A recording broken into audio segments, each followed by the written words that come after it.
welcome back to Area 51 and a half, where we talk about all things science fiction, fantasy, horror, and pop culture. I'm your host, John Allen, also known as Spooky Uncle John. With me are my Millennial Falcons, Snyderman 501, Nick Snyder. And our Techno Mage, Ren, a.k.a. Pyre Lily. And we want to remind everybody that Area 51 and a half is a safe place for you to be. Whether you're alien or Gaylian, we have a space for you on our landing pad. Nick, Ren, it's going to be a tough show. 2 reasons. 1, no secret, I had a tooth extracted last week. Now, people might be saying, but Spooky Uncle John, that's no big deal. When you're an actor, it changes your speech pattern. Not so noticeable to some people, but some people might notice it. But I'm still healing, and being diabetic, I don't heal as fast as others. If anything is going to happen, it's going to happen to me. Now, this is not uncommon when you have a larger tooth extracted, particularly a molar. It can perforate your sinus, which sounds awful, but it's not. It's just the way your skull is set up and whatever, right?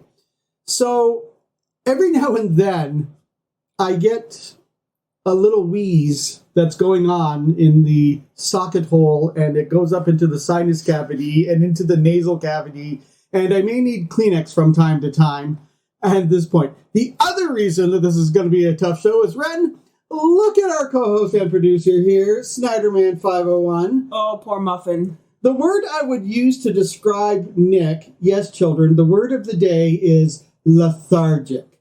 Can we say that all together? Lethargic. Nick is looking lethargic today.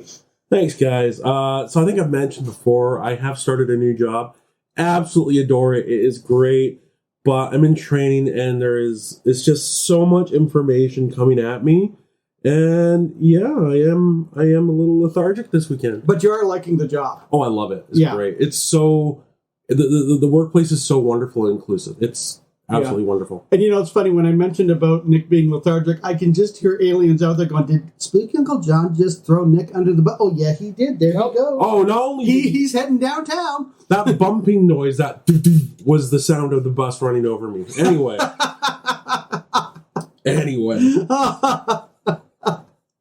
Sound of the bus running over you. You are a speed bump on the road of life. I kind of feel like it right now. I do too. I feel a little bit like a speed bump on the road of life because it's not intolerable, but you sit there and you go, I'm in just a smidgen of pain.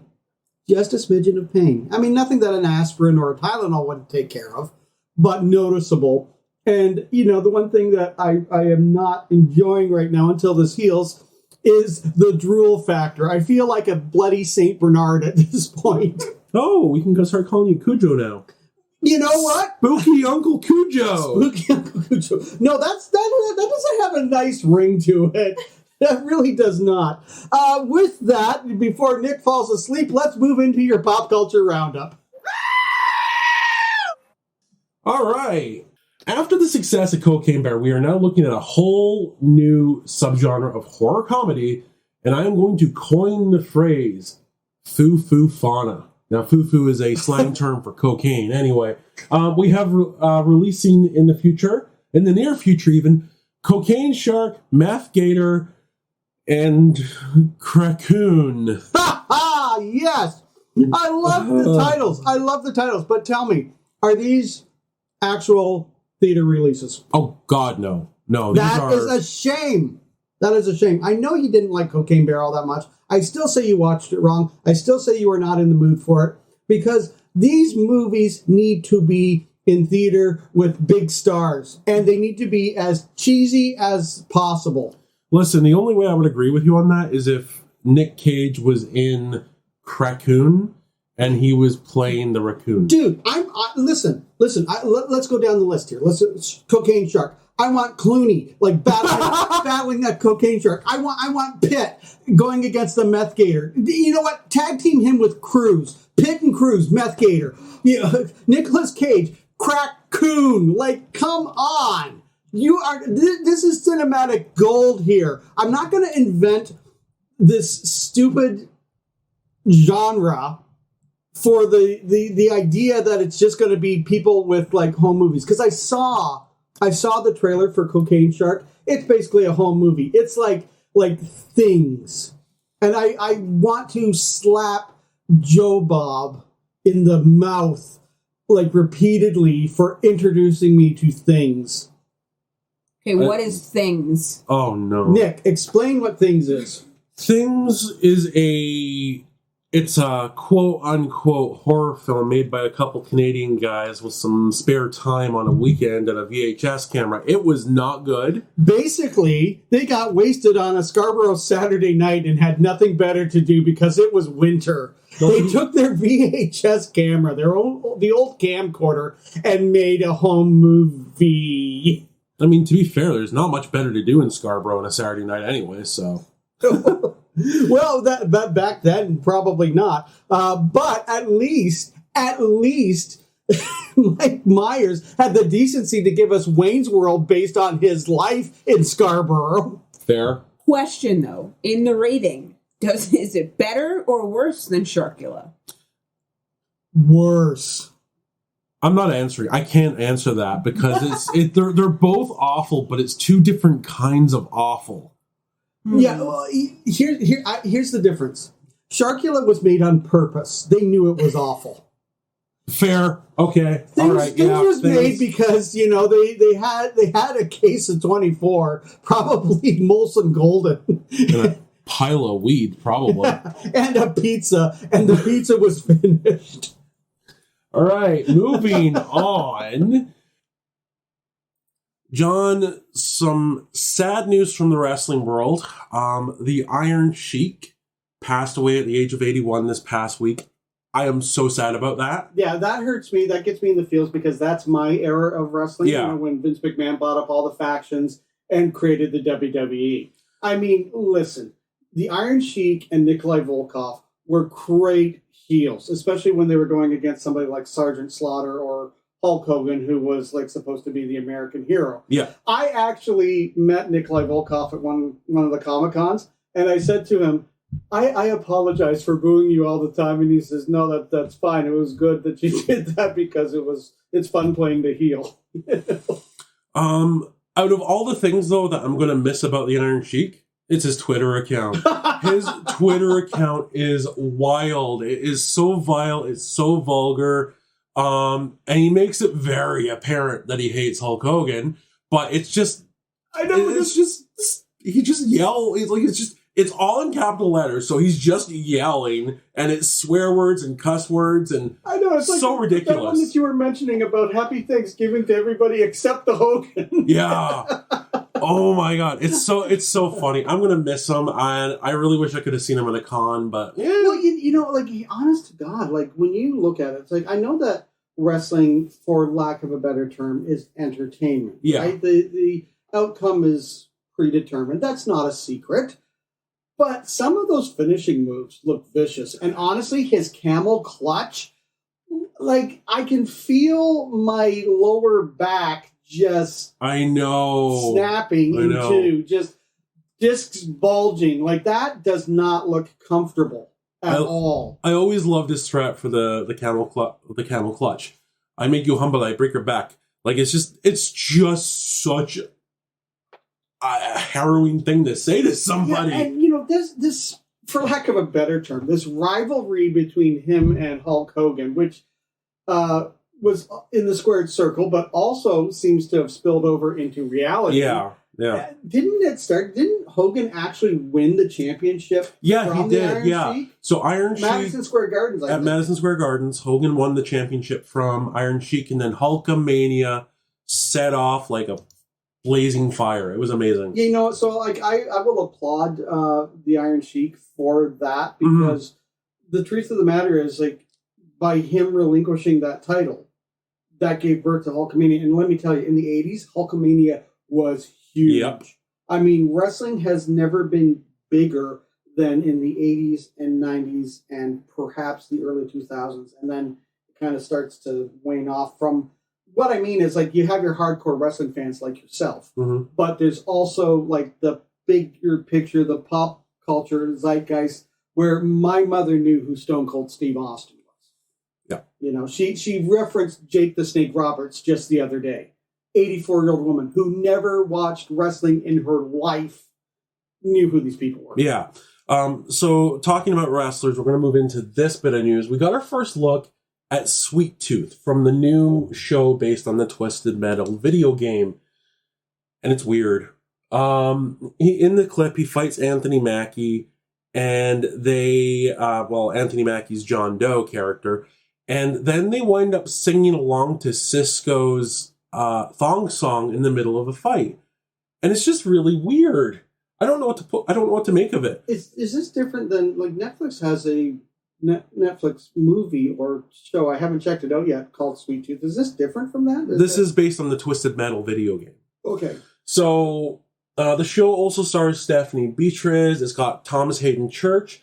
Will Arnett is voicing Sweet Tooth, and then doing Proust duty on Sweet Tooth is one of my favorite wrestlers, Samoa Joseph himself, Samoa Joe.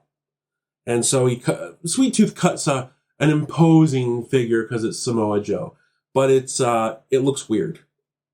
We also got some news for the Swifties. Taylor Swift is releasing Speak Now, Taylor's version, with collaborations from Fall Out Boy and Hayley Williams from Paramore, which is beyond exciting. I'm so excited for that. I grew up on Fall Out Boy, and Paramore is amazing, and just the fact that they're all working together on the album is, I don't know, it means a lot to Taylor, but it's just going to be super exciting. You know, in that vein, too, Dolly Parton actually did a collaboration. Because remember we talked about her refusing the award for going into the Rock and Roll Hall of Fame, and Rock and Roll Hall of Fame said, no, Dolly Parton, you're going to get this award whether you like it or not. She said, well, then I'm going to earn it. She's released a rock album. Has she? Yeah. Yeah. Oh, I need to go find you it. can pre-order it now. Ooh. You can pre-order it on vinyl or CD or whatever, but I'm just like, I want to make sure it's the legit Dolly Parton store because I want it.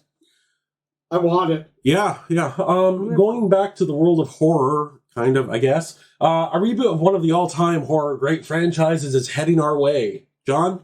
Leprechaun. I saw that this morning. Yeah, Leprechaun. Okay, so not one of the greatest horror franchises, but still a lengthy one. But you know what? It hung in there in direct to DVD release. Yeah, it really did. They were cheap to make, and they got their money back. So anyway. Is going to be directed by Felipe Vargas, it's going to be directed by Felipe Vargas. He's the director of the award-winning short film Milk Teeth. And it's also going to be written by Mike Van Wees, who is working on the live-action Lilo and Stitch movie, which is a real pivot from Lilo and Stitch to Leprechaun. Oh my, well, I don't know about that. No, the way Stitch acts. I'm not familiar with Milk Teeth. I'm not either, to be honest with you. We seem to have a tooth theme going here. Sweet Tooth, Milk Teeth, John Teeth. My lack of teeth. Aliens, if you have any pop culture news, feel free to reach out to us on social media. You can find us on Facebook by searching for Area 51.5. You can find us on Twitter, Instagram, and TikTok at the Area 51H. And of course, look for us on YouTube as well. All right, so Nick, I was thinking back to a few episodes ago when you had mentioned Grimkite. Yes. You know, so I checked that out. You're right, kind of a decent horror film. It's an interesting villain. It's an interesting take. Not a particularly well-done movie, but I liked it. And the reason I'm bringing it up is because I also saw this past weekend The Boogeyman, which we had done a trailer trash video for, and which I was excited to see, especially since it's based on a Stephen King short story. Right. I'm going to have a really hard time talking about this movie. Why's that? Because as a horror movie, it's a good horror movie. It's fantastic. It's scary. The creature's kind of creepy. CGI'd, of course. Sometimes a mistake. Most of the time a mistake, but anyway. But it's so well done and atmospheric. But as far as it being an adaptation of the story, when they say it's based on Stephen King's story and they put Stephen King's name up there, I want to kick them in the because this has nothing at all to do with the story that Stephen King wrote. I hate that. No, I don't need to issue a spoiler alert on this because I'm not getting into the meat of it. But the thing of it is, it's like there is 2 minutes of the film that are lifted from the book. 2 whole minutes, and you have the audacity to say that it's a Stephen King story. It's not. It doesn't resemble the Stephen King story at all. And I was going to forgive that if the ending was the same. And they start setting it up for the ending to be the same as it was in the story. And it was not at all. None. No, they completely wimped out on it. And I'm just like, okay. So the first couple minutes before you see like the title scroll, the Boogeyman, is really terrifying. Really? Yeah, like you get 2 whole minutes that it just, I'm not going to tell you why, but it just reaches in and it's a guttural pull and it's a guttural punch.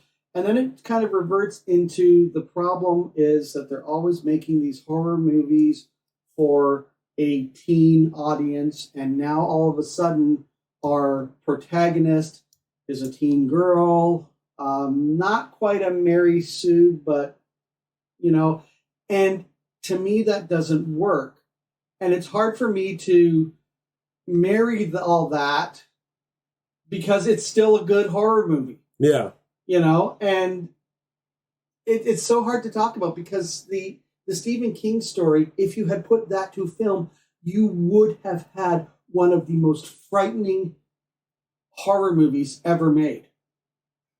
Instead, you have a good horror movie. And there's kind of the thing when you think about it is having a frightening, because again, Hollywood is a business. Having the most frightening horror movie ever made is not necessarily what they want. They want it to be accessible to everybody so that everybody will put their butt in a seat and watch the movie. Yeah. And that is unfortunate sometimes. Yeah, but they took a target audience, but that shouldn't have been their target audience. Because I spoke to 3 young people, teenagers that had gone to see the movie, and I just asked them, I said, did you like the movie? They're like, oh my God, yes, it was fantastic. I said, oh, well, if you liked that, you should read the Stephen King story. I said, it's found in a compilation of his short stories called Night Shift. And the look of confusion on their face both warmed my heart with I get to introduce you to something new, but also went, okay, kids, there's these things called books. You can pick them up and actually read them. And the one girl, she sat there and goes, I think my dad has that. And I'm like, please give it a read, because if you thought that was scary and you thought that was frightening and creepy, the actual short story is 100 times more. So one of the reasons why I have not watched a lot of horror movies was because watching them at night wigs me out to the point where like I can't step off my bed because I'm scared someone's going to grab it. Yeah. Is this one of those movies that like I'm literally going to be screaming and hiding behind a pillow with? 100% yes. So we're gonna go see that in theater next week. No. Well, no, because like, but again, if you read the story, you get more of that. The problem with a movie adaptation like this is that, to Nick's point, they kind of wimped out because they were going, we want the largest market audience we possibly can. Apparently that's going to be teenagers. No, dudes, I'm sorry. It's your Gen X audience that wants to see all these Stephen King movies done the way they're supposed to be. Like I said, shame on you for even marketing this because the story isn't at all resembling that. I could do a deep dive on Hollywood, the way Hollywood markets horror, and maybe we will in the future. But you know what? Like, let me just say this about this whole thing. Because I did like it. It is a good, solid horror movie. I'm not saying it's not. It's just not a Stephen King horror movie. It doesn't feel like a Stephen King horror movie, except for those 2 minutes that they lifted from the novel, or the short story, I mean. This is what I'm encouraged by. They just did this whole movie that they claim was based on The Boogeyman by Stephen King, And they did it in such a way that it doesn't resemble it at all, that somebody else could actually go back and make the Boogeyman properly. Yeah, okay, cool. Well, Aliens, like, there's a lot of properties that dropped. Boogeyman, Spider-Man, which we haven't had a chance to see yet. But, Nick, you saw Transformers Rise of the Beasts. We did, or I did, and, Brandon and I did. But before we talk about it, I want to issue a beast-sized spoiler alert. Spoiler alert! Spoiler alert! Spoiler alert! And I don't blame you on that. I mean, I wasn't going to talk about the in-depth meat of the Boogeyman because it was more, I didn't know how I was going to talk about it because of what had happened. But Transformers, this is your jam. You love Transformers. Transformers is it is my thing. It is my thing. I love Transformers probably much or more than I love wrestling. And this movie, before I get into it, this is one of the better Transformer movies I've seen. That is still a grotesquely low bar. I really enjoyed this one. The voice acting, for honestly, anytime that they actually treat the Transformers like actual characters, they give them actual personalities, especially the villains, it's a good Transformers film. Peter Dinklage as Scourge, the villain, absolutely fantastic. Yeah, no Megatron in this one. We had Unicron, the giant planet-eating, transforming planet in it. Absolutely fantastic to see that.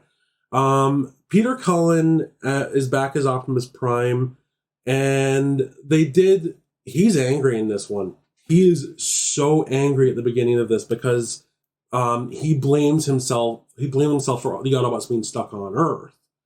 And he goes through a really great character arc where he learns to trust the humans and kind of accept they're on Earth for the time being. Great voice work from Michelle Yeoh. Great voice work from Ron Perlman. Really good voice work from Pete Davidson as Mirage. I really, really enjoyed him in this. And Bumblebee was not kind of the main Transformer in this one. Bumblebee kind of gets taken out close to the start, comes back at the end, but it was interesting not having him as the main protagonist Transformer in this film. A lot of really great set pieces. Everything in Peru looked absolutely fantastic. I really, really love it. It was nice to go to the jungle because we haven't really seen that in one of these movies before. But what I want to talk about is because it's Rise of the Beasts, there's a lot taken from Beast Wars in this.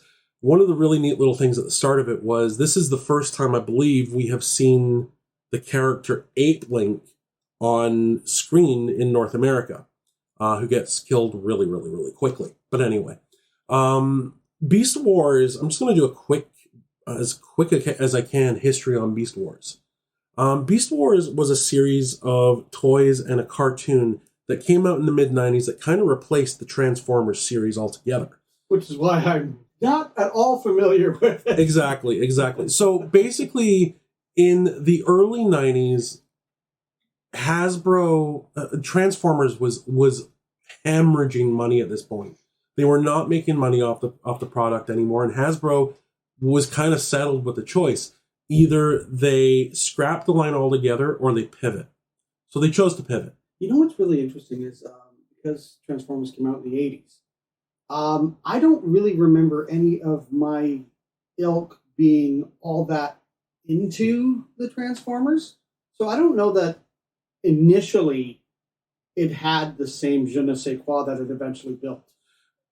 Transformers, and I'll say this as a kid that was born in the 80s, we were all about it. We were all about it. Every kid I knew every kid I knew except for me had Skytread. But anyway, every kid I knew. Back in Scotland. Yeah. Everybody had Transformers. And even when I came to Canada, everybody had Transformers.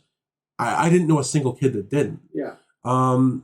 But as we got older, a lot of other kids kind of grew away from Transformers. I was still, my parents were still buying the Generation 2 products for me, so whatever. But again, Hasbro was losing money on Transformers. So the choice was made to pivot. So they decided to go from cars and trucks and airplanes to animals. And it's kind of interesting because this is happening at the same time everybody's starting to get access to the internet.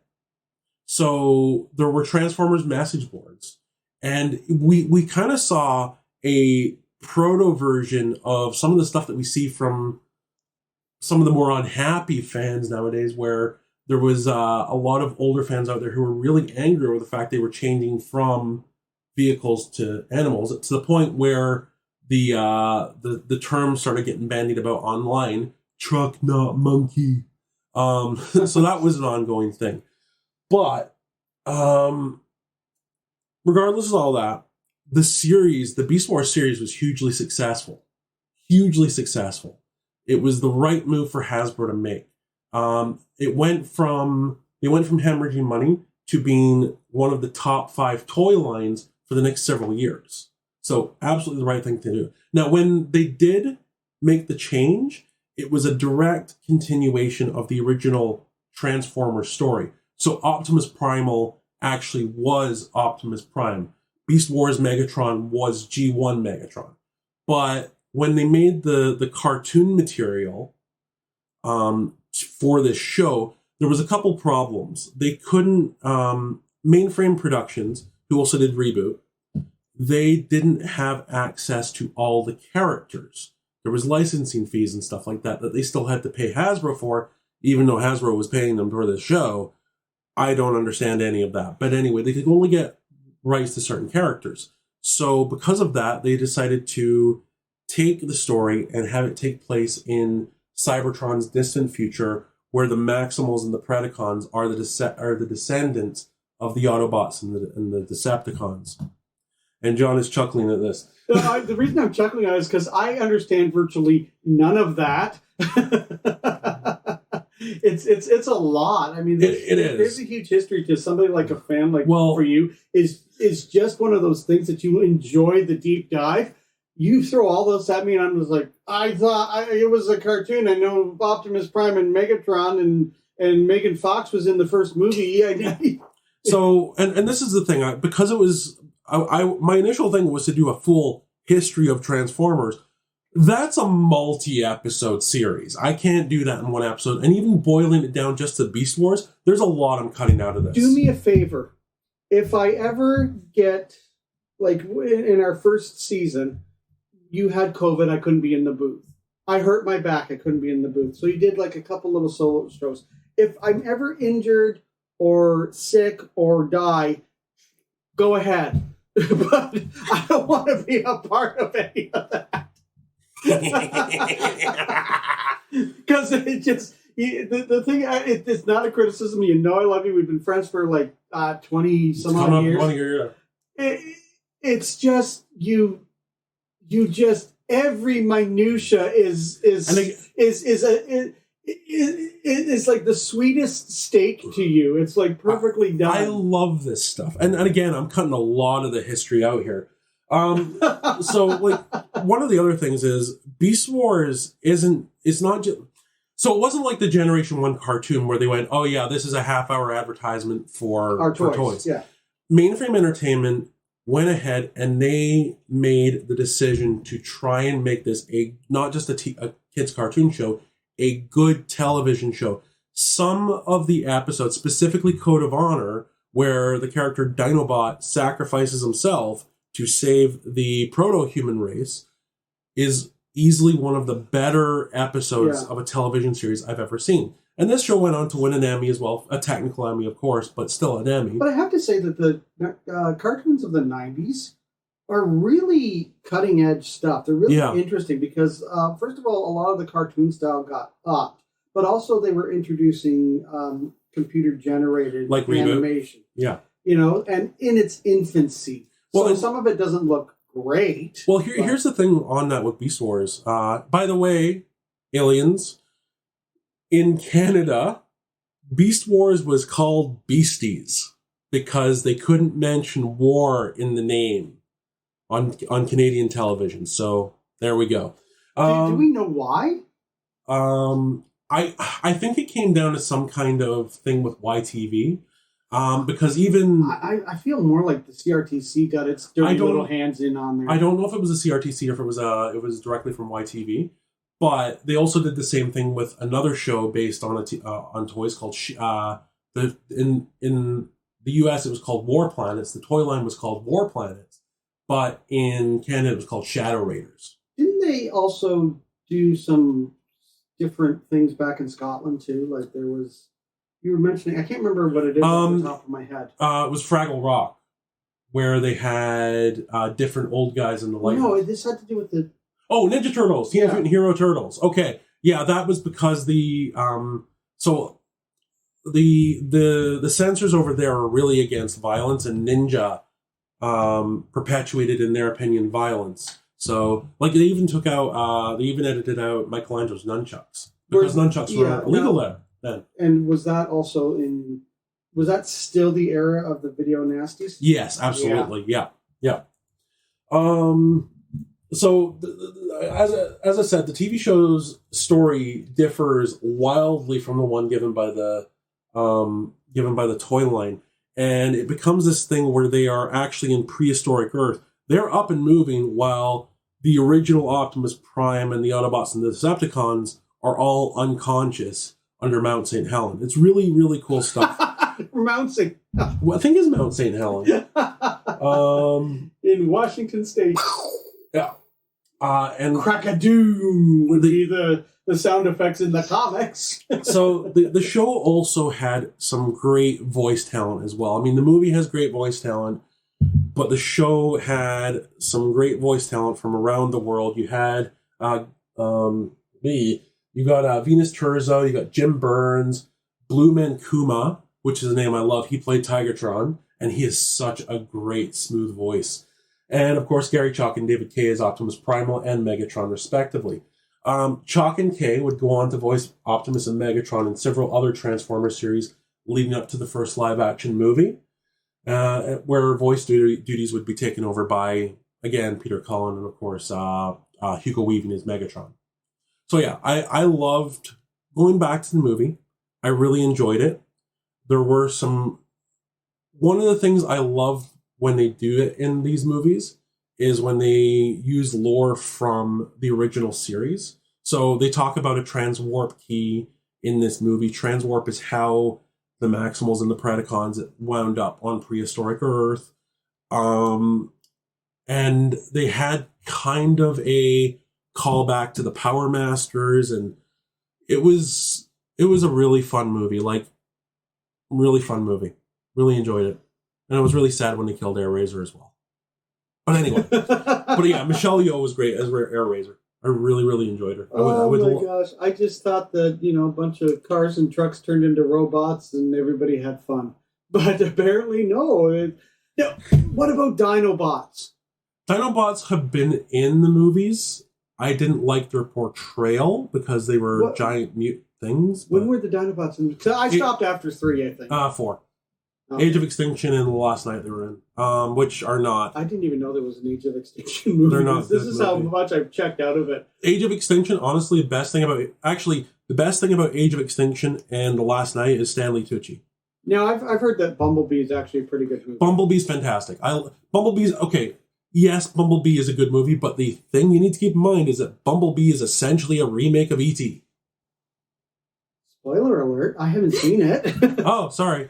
You should probably see that. Yeah, probably. I like I said, I kind of checked out after the third one, I think. Bumblebee was that Fall of the Moon or Moon? Dark of the Moon. Someone's mooning somebody anyway. But Bumblebee was an exceptionally charming film. I really liked it. And honestly, it is the best of the Transformers films so far. Really? That's interesting. Yeah. Okay. Yeah. Well, you know what? Maybe we'll sit down and we'll watch that when we have some free time. Whenever that happens. Which is these days not in our calendar. We're going to have to maybe schedule it even. Okay, so it's interesting that you mentioned Hugo Weaving. Yeah. Because Hugo Weaving is actually not Hugo Weaving himself, but a character that Hugo Weaving has played leads us into our main topic. As we all know, it is June is when the gay community kind of comes together and says, "Hi, we're here." And, it's all about gay pride and their visibility and so forth. So we thought it would be kind of fun in June, because we're not going to do this at our next one, because that's when we're live from Forest City Comic-Con, that we would talk about drag performances. So there's all kinds of iconic movies that have drag at kind of their center. So let me just start it off by saying, or asking rather, who's your favorite drag performance in a movie or television show? I love Nathan Lane in The Birdcage. Yeah. Yeah, you know what? That was going to be my Nathan Lane trifecta. I've done 2 other Nathan Lane roles. Just before the pandemic, I was cast as the Nathan Lane role in a stage production of The Birdcage, which never happened because the... No, pandemic! I know. The damn-demic, as I like to call it, which would have been great. The fellow that's playing the Robin Williams role, he said that he had sort of reached out to me and he said, when this is all over, I said, because he knew my dad had passed away and all that kind of stuff. He says, I'm not doing it unless you are doing that role. So that was, I thought that was kind of nice. But I got robbed of my Nathan Lane trifecta. Nick, what about you? For me, it's Frankenfurter. Yeah, 100%. Tim Curry, right? I first and foremost, I love Tim Curry. I would watch Tim Curry recite the ingredients to butter over and over again. He is one of the best performers of any generation. Rocky Horror is fantastic. And I think he's Frankenfurter is so iconic, and every line, every song is delicious. So yeah, and done so well by him. I know they did a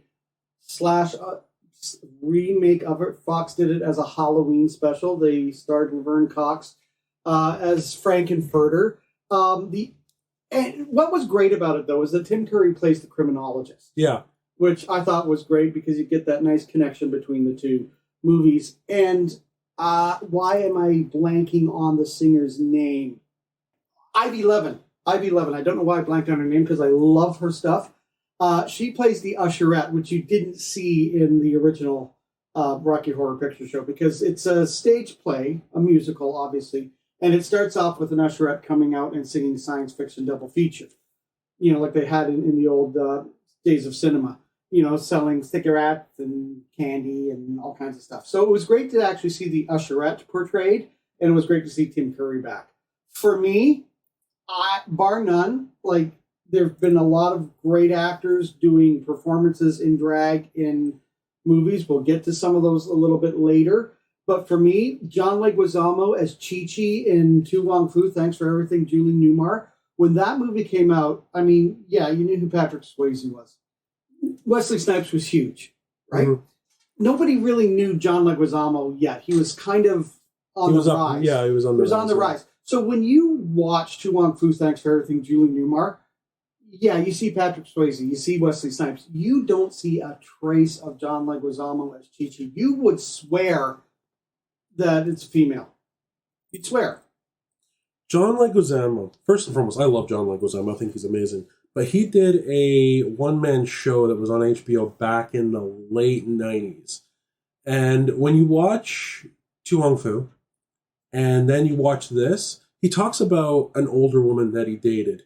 And you can kind of see where you got the inspiration for Chi-Chi. Okay, a little TMI there. But, Ren, why don't you give us a brief history of drag? All right, so drag. The typical definition is it's a fashion, including accessories, flamboyant makeup, over-the-top wigs. It's an art style now. People use it to rebel against fixed gender roles, play with sexuality. The performances normally include dancing, singing, or lip-syncing, pantomime. And it's used to be gay men that did a lot of drag, but now it's cis men, cis women, trans, non-binary, all that umbrella that have been starting to do drag because it is more of an art style. It definitely is an art form. It goes back a long ways. Yeah. It goes back to Shakespeare, perhaps before. because I think I had mentioned on one of our other podcasts, what drag actually stands for is dress as girl. There's some debate about that because now there's also people, from what I've been looking up, they believe that drag came from just the fact that the petticoats would drag on the ground and the men weren't used to it. So that seems really unlikely, but... Well, that's what apparently, because it was done in Greek and Roman theaters, kabuki theaters in the 17th century. Oh, yeah, that makes sense. Peking opera in the 18th century in China. It's been around a long time. Yeah, Shakespeare used men as female roles because the women weren't always allowed on stage. No, they weren't allowed, period. And in fact, in the 12th Night, it's a major plot device where Viola dresses up as her brother, I believe. Well, and it's really interesting, too, because you also see the idea in Shakespearean productions like The Merchant of Venice, where, first of all, in the Globe Theatre back in Shakespearean times, you would have your feminine ingenue boy playing Portia, all dressed up as a girl. And then Portia later on dresses up as a male lawyer to, so you have a drag queen now playing a drag king, and it's fascinating. It kind of went on into vaudeville between the 1800s and 1930s, that's when drag kind of split into like two different categories. We had the wretch players, which are female impersonators, but they did like the comedic stuff.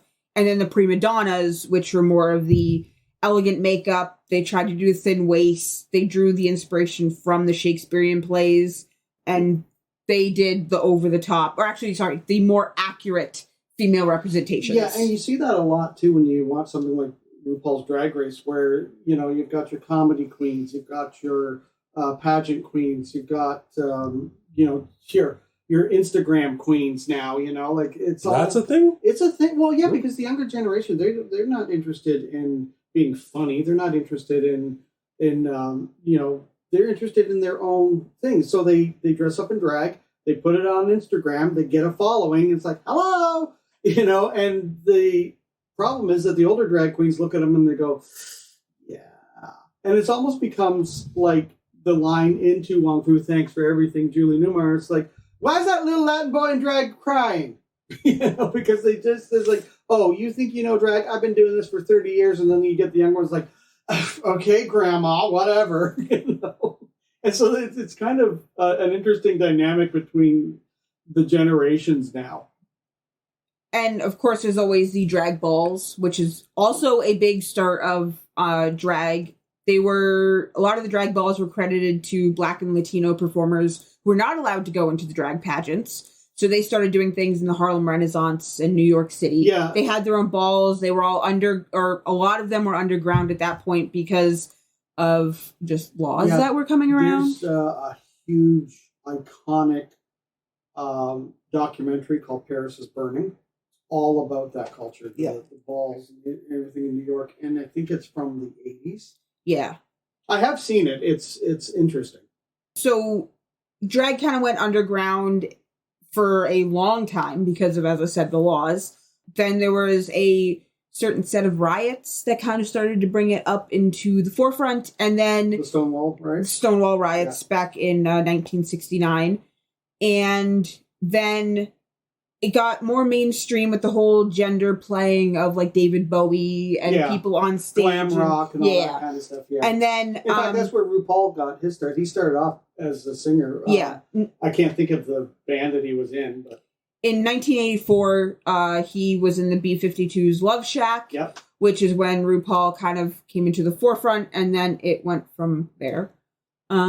But the difference between like then drag and now drag is a lot of the now is overly over the top exaggerated looks. You get the eyebrows that are like up to their hairline and all that kind of thing. The big hair, flashy makeup, sparkly gowns, less traditional feminine. So they don't do all of the waist cinching. They over exaggerate some features. But they still do a mighty tuck. Yeah, there's a lot more political elements, but we aren't getting into that. No, we are not a political show, and I just want to remind everybody we're not a political show. We are talking about this as it pertains to pop culture. Because it does. Yeah. Absolutely. Oh, it's a big part. So some of the representations that we've kind of seen in drag pop culture, these are not all of them, obviously. These are just some of the ones in Hairspray. The original Hairspray? The original Hairspray, Divine was in it. And then in the stage performance, when it turned into musical, it's always been played by a male in drag, as far as I'm aware. Yeah. Then you have... Even in the movie, it was John Travolta, yes. right? Yeah, because that's just a tradition at this point. Yeah, exactly. And Divine was huge. You know, in the 80s, you had Divine sort of coming up. You had Boy George with Culture Club.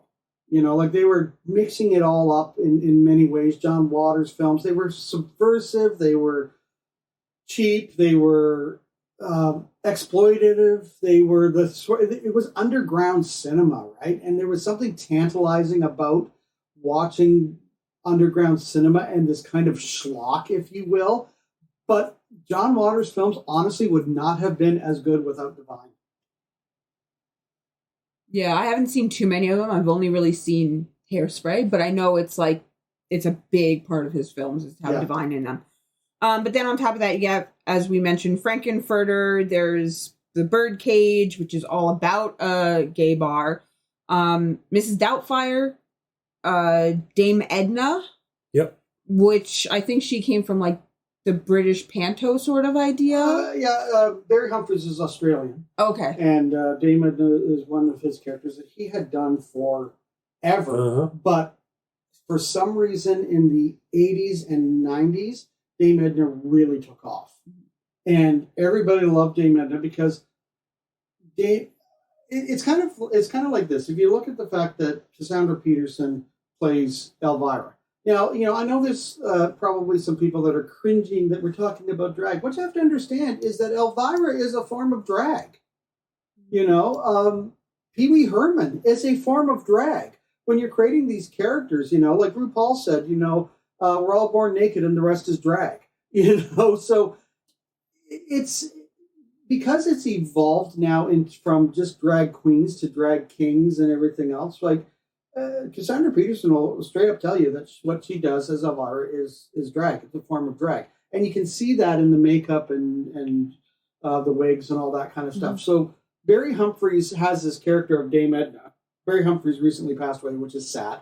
But these iterations of Dame Edna were all through Australia. They were in commercials. They were in guest spots.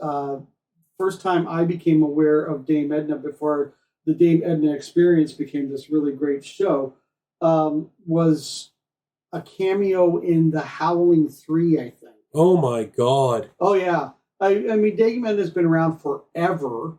Kind of was hoping she would be around forever. But it's that biting kind of savage, unapologetic humor that goes along with drag queens that Dame Edna embodied. I love Dame Edna. I remember watching the show when I was a kid with my parents. Yeah, I mean, like she would completely be insulting without being insulting. I'll be honest with you. I will sit here and say that Dame Edna is partly what made up at least a part of my humor because I was exposed to Dame Edna at a very young age. Yeah, you're known Dame Edna. Well, I'm not saying I am.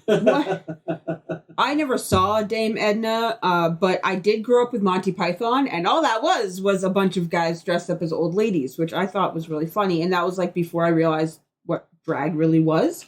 But yeah, it's a huge part of the culture of just pop culture. Yeah, Little Britain all the time, right? And like you see this. I mean, it goes back to Milton Berle. It goes back to Flip Wilson. They were Flip Wilson's Geraldine. Like they were dressing in drag all the time as part of their comedy shows. I mean, Uncle Milty in drag. Oh, you gotta see this. Come here, bring the kids. It's a huge part of entertainment and performance. Yeah. But it's also, there's a documentary that Laverne Cox has. I can't think of the name of it.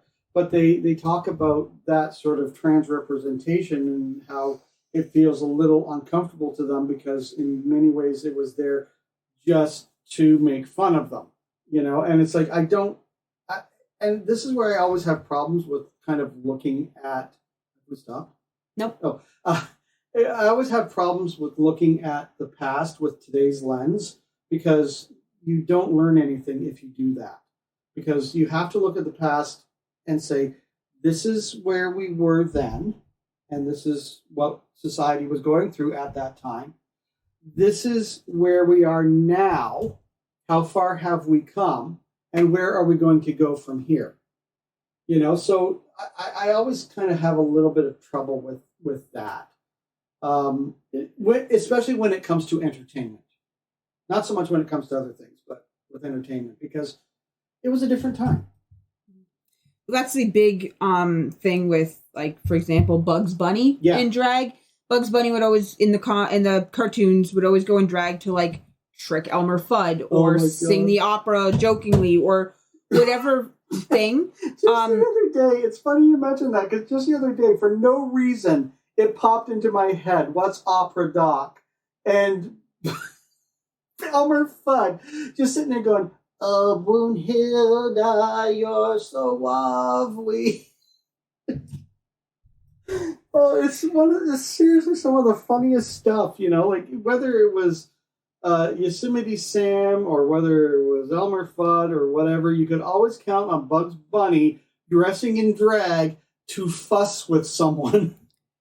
But that also brings up part of the problem with people looking at the drag community without getting too into the political side of things. A lot of people see it as trickery and mockery, and which, I mean, drag, you're over the top, being overly feminine or overly masculine with drag kings. But it's still an art form, and for a lot of the drag queens originally, it was one of their only ways to actually show themselves how they were. Like, the transgender people could not dress how they wanted to, so they did drag, because then they could dress as a female usually and feel... Halloween. Usually Halloween would be the first time a fledgling drag queen would sort of come out. Well, even with the underground clubs. I mean, there was how many trans people and the riots and everything. It's... But let's get back to talking about it pertaining to pop culture. Yes. Because we're not a history show. No. And we're not a political show. So in terms of pop culture, we started off talking about Divine. Probably the biggest performer that became larger than life. 100% Ursula was based on Divine, was probably, as I understand, Divine was in talks to voice Ursula. Then Divine passed away, so they went with Pat Carroll, I believe is the lady's name that played Ursula, who did it deliciously. So there again, Ursula, in a roundabout way, is a drag queen. Yeah, she definitely has a drag style. Like, you can tell with the eyebrows and just how she moves. And, I don't know, even the subjects of her song with the whole body language joke. Like, that's just... it sums it up. Oh, I love that line. Don't overestimate the importance of body language. But you can hear that growl, too, because that very much is a style of Divine's voice, right? We talked about the birdcage. Yep. Other than, I'm not going to say too much about the birdcage, other than Gene Hackman makes one fugly woman. I have a bad habit of whenever I hear the We Are Family, I can't. Just Birdcage and Hank Azaria, and Hank Azaria makes that. Hank Azaria is so good. Yeah, the actor that was going to play Agador was I adored him. He is the fellow that runs or manages 100 Kellogg's Lane, and he was spectacular. He was going to be spectacular as Agador. It was just kind of an amazing performance that all of the people involved were going to have. I mean, Luca, I've seen him perform before, but yes, he was going to knock it out of the park. More recently on stage, just for example, we have Hedwig and the Angry Inch, which I happened to find a version of that and watched it. I thought it was amazing. It was Neil Patrick Harris, based off of a movie. He won the Tony. Absolutely amazing. He does a fabulous job. And Hedwig is played by a man in drag, and I can't remember the character's name, but like Hedwig's husband, that he ends up marrying later on, is always played by a woman in drag, and she's in the band. Yeah, I'm trying. Lena, somebody or other, I can't think of who her name was. She also won the Tony for playing that part. Go to YouTube and look up Sugar Daddy performance that Neil Patrick Harris does at the Tonys, because it's hilarious, because he goes out in the audience and he messes with Orlando Bloom, he messes with Samuel L. Jackson, he messes with Sting and with Kevin Bacon. It's just amazing. Almost pulls his husband up on stage. Like, it's... Yeah, well, the great thing about it is he the improv, because he's got this skirt that's made out of like Christmas lights, right? And he's gyrating above Orlando Bloom with this thing, and he says it's I call this the car wash, and he's like, "Oh, I'm blooming. It's hilarious. It's some of the funniest stuff out there. And Neil Patrick Harris is he's an actor that is out, but also one of those ones that we like him because he's Neil Patrick Harris. Yeah. It's not even just his performances anymore. It's just the fact that he's Neil Patrick Harris. And it's so funny when you see somebody like Neil Patrick Harris and you know that he's gay, and he does movies like Harold and Kumar Go to White Castle, where he is hyper masculine, and it's or even Barney in How I Met Your Mother. Oh gosh, yeah, some of the funniest lines came from Barney, in How I Met Your Mother. So yeah, just a great thing. And the other movie turned into a Broadway musical, Kinky Boots, based on a true story. I haven't seen Kinky Boots yet. I probably should, because I know it's on one of the streaming Kinky sites. Boots. Are you aware of the story? A little bit. Okay, so the story of Kinky Boots, like I said, it's based on a true story, is this young man basically inherits his father's shoe factory, right? And these shoe factories were fantastic shoes. Everybody bought the shoes. But as society progressed, we progressed out of wearing dress shoes all the time. And he was agonizing about how he's going to keep the shoe factory open and not lay off all these people and so forth and so on and what have you. And he happens to go to London, England, and meets a drag queen by chance.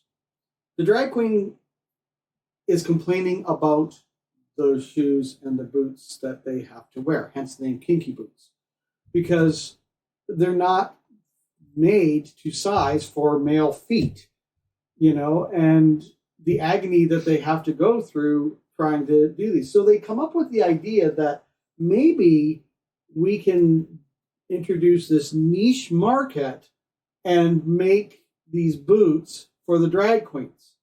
And of course, hilarity ensues, and friendships form, and conflict happens, and yay, happy ending, and then Kinky Boots has been turned into this Broadway musical, which is kind of universally beloved. So yeah, I kind of don't get a lot of where people are coming from, because it's not like we haven't been entertained by drag throughout the ages in movies and television and Broadway.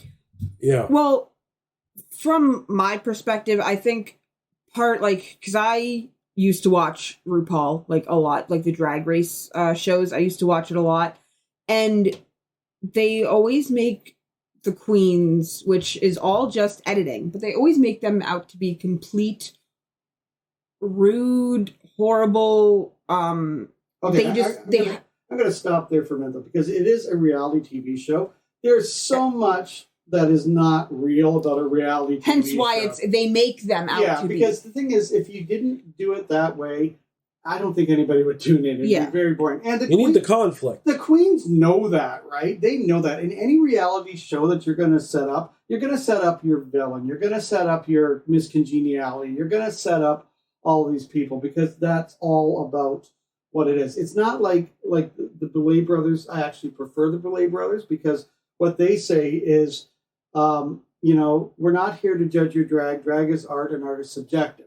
We are, however, here to judge it based on this competition, right? So it's, even though the budget's not as high and it is horror centric, I prefer it, one, because I'm a horror hound, but two, I like the makeup that they do so much better because it's not just drag. It's, like they will do, like say they have a night of witches, right? So it's like, show me your best drag witch. And they have drag kings on there. And, so it's kind of spectacular production-wise to watch something like that. Yeah, the reality show part aside, because that all we know is editing and fun and all that kind of thing. But just the talent that goes into it, it shows the different kinds of drag. So not just the over the top, it shows the club kid, it shows the special effects. Because for Sharon Needles, for example, would just go all out crazy. There was all kinds of queens that would just they had to use garbage. They had to use whatever bits of fabric. They had their outfits that they brought, but their challenges. Right. It shows what goes into making a lot of the costumes. And you get somebody like Chad Michaels who does the best Cher impersonation of anybody, hands down. Yeah. You wouldn't see that anywhere else. Yeah. You didn't know that existed. You also kind of see the difference between these are the popular queens who've been doing it for years and the older style versus the newer ones, like the Instagram queens, like you mentioned, but also the ones that they have a budget. They don't have the money for all these fabulous outfits, which I admire because as a cosplayer, I see cosplayers that, they have the massive sergers, they have the funds to get all the crazy amazing fabrics. And then I see the ones that are, let's go to the dollar store and everything in between. And so to watch these queens make stuff, it's amazing. Yeah, and it becomes really fascinating watching that too, because you do have the ones that go on this show not knowing how to sew, and it's this show has been on for 15 years. Oh yeah, right. It's how do you grow up with this and not know that you're gonna have to sew? There's two things that you have to understand. You're gonna have to sew. There's gonna be sewing challenges, and you better have a celebrity for the Snatch Game. Yeah. Which is a whole other aspect of drag, is the imitating celebrities. There's so many drag queens that are amazing at imitating celebrities, and then there's some of them that don't even touch it. Yeah. Which, it's perfectly fine. There's hundreds and thousands of different kinds of drag, I'm sure. Yeah, but if you like Jane Monsoon, you get clever that way, and you take a historical character like Little Edie from the Grey Gardens, and that's all American history with the Kennedys and everything else. You can look it up. We're not here to educate you on history, but you can basically take a historical character like that and do whatever you want with them, because as like RuPaul say, as long as you're funny. Yep. As long as you're funny. And that is one of the staples of drag. Even if you're doing a proper, you look completely feminine, you still have to be funny. You still have to be a comedian. You have to do something, or have really, really amazing dance moves, and then just don't do comedy. Chad Michaels' Cher is bar none the best thing you'd ever see. You see Jujubee, Eartha Kitt, oh my goodness, they embodied it. And there was I can't remember the queen's name, but they did a fantastic Liza Minnelli. Yes. And it's so fascinating kind of watching this, because they don't always do a female celebrity. One of them did Little Richard in RuPaul's Drag Race UK. the winners.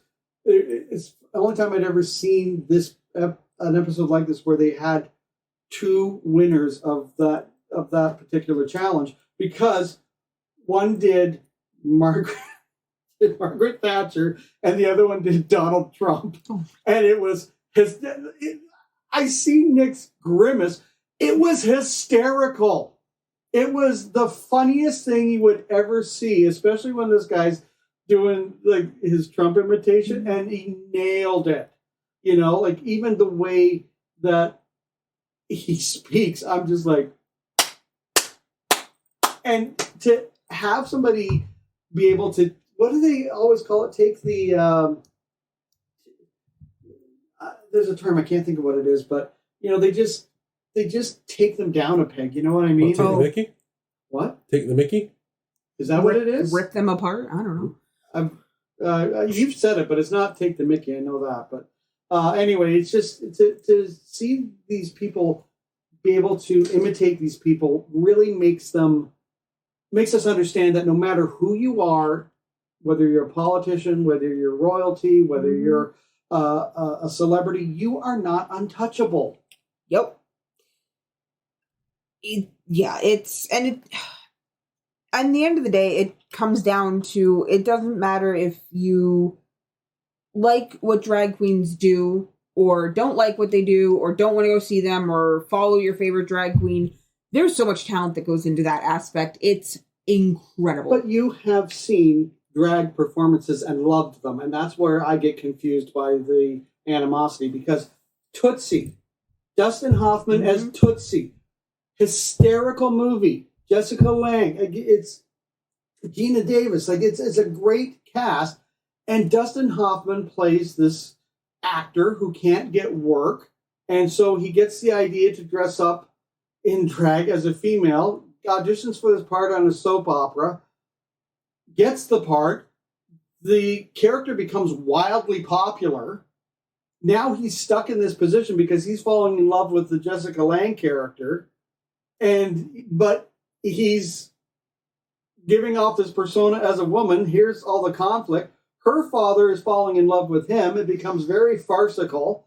And it's really one of the better movies ever made. It's one of the funnier movies ever made. And you see this character played by Dustin Hoffman start to understand what women go through, and all of the challenges that they meet in the industry. And he's thinking that his problems and challenges are forefront, and so you see that kind of awakening within him, and then you follow that up more than a decade later with Robin Williams and Mrs. Doubtfire. I mean, I think Mrs. Doubtfire is one of those iconic roles, both Alien and Gaylian, that people just love. And because it's Robin Williams and it's hysterical, and we know that a lot of those lines, Robin Williams improv'd. Yeah, and just the reason why he dressed up in drag and went through all the makeup and all the steps was to get close to his kids again. Yeah, and there's a much finer point to that, too, because at the end of it, when it's discovered that he is actually Mrs. Doubtfire, they start to question his mental health, right? Mm-hmm. And so do we not always do that with people that are in these communities who question their mental health? Mm-hmm. With Mrs. Doubtfire, first and foremost, I love Robin Williams. I don't think I've seen anything that Robin Williams has done that I don't absolutely love. But I remember being a kid watching this and thinking it was between Robin Williams and Harvey Fierstein, one of the funniest movies I had ever seen at the time. Robin Williams is an amazing impressionist. And it's not just Mrs. Doubtfire. Like, if you listen to some of the stuff that he's done through the years, he's done other woman impressions. And that really adds to his performance as well, because he has that experience. Yeah. And one of the funniest lines in that whole thing, too, is between him and Harvey Fierstein, where he comes in and says, "I want you to make me a woman." "Oh, honey, I'm so happy." No, the one that will always stick in my mind, the one line, just one word is "hello." Just when he's with the pie, when he's got the pie in his face, he's looking for something to hide, and then because that he improv that, because that whole glob of whipped cream just falls into this there's one number two. He's completely improv. How any actor or actress did not sit there opposite Robin Williams and crack up how many takes? Listen, if I'd ever made it big, I would never have wanted to act with Robin Williams, because I just would have been, unless it was like a serious drama where he's not going to improv, I'm sure he still improv'd in some of Yeah, those. but I mean, he wasn't being hysterical. Like, I would have had to show up on the set every day wearing Depends. Like, just, especially like Mrs. Doubtfire. I mean, that whole thing, and I've seen people imitate it too. It's just become in the zeitgeist. It's become in lore. It's become legend, where they imitate that whole idea. It's like, I'm a hip hop granny with, and talking about all that. And they troll radio stations and they troll people that are looking for jobs, and they don't get that they're doing Mrs. Doubtfire, right? And it's just, I think it's one of the top-notch performances.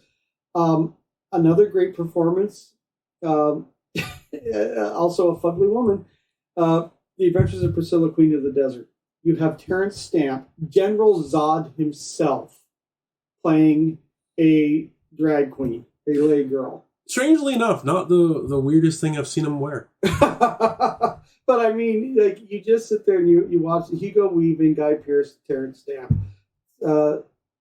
3 drag queens trying to overcome their troubles in the past, and this adventure going out into the outback of Australia, where their bus, which they have dubbed Priscilla, Queen of the Desert, breaks down on them. And all the goals and all of the things that they are trying to obtain, and the worries and but I mean, it has one of the best soundtracks, also been turned into a Broadway musical, won an Oscar for Best Costumes, deservedly so, because you sit there and you watch this. I don't care if you like drag or not. It's fascinating watching the fact that the costumer made a dress out of flip-flops, out of thong sandals. That is a thing that happens. And it's amazing when they're doing their routine and they turn into the Sydney Opera House.